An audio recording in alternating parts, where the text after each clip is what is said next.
ဒီလာပါလို့ပြော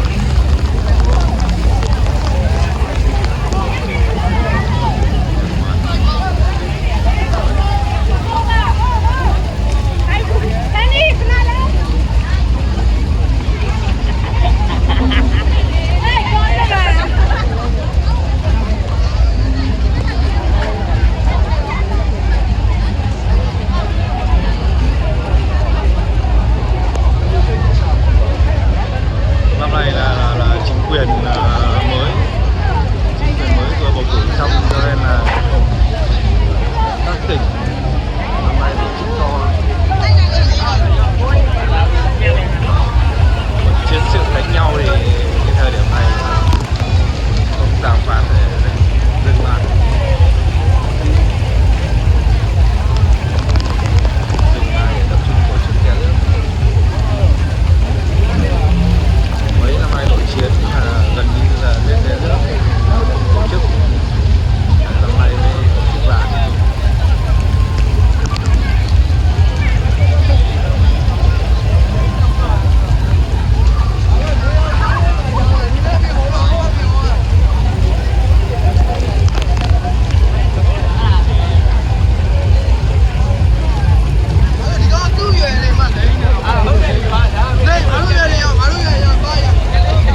triệu. Lưu piao thì là gì đấy? Lòng. Ôi là mấy piao, cho nó nói là gì đấy? Họ uống rượu này, họ pha nước vào. Ôi là mấy piao thì đó. Ôi là mấy piao thì đó này. Ôi là mấy này tất xảy đây là nhà sĩ. Sĩ của lãnh đạo như này mà. Ôi là mấy piao thì là sao nó sĩ. Thì mấy cái mà sĩ này rồi cho nó đi vào. Cho nên em thì mấy này sĩ phải áp mà. Sĩ bảo đấy. Ôi là mấy lên rồi. Tuyết này nó sĩ này có cái bảo. Ok. Anh số này, số này là bây giờ chúng ta đều cho đi bên trên là sao này, tôi nói cho anh. Nhưng mà đấy, ông thay nào cũng phải có gì mà đấy.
Chờ tính tốc.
手都。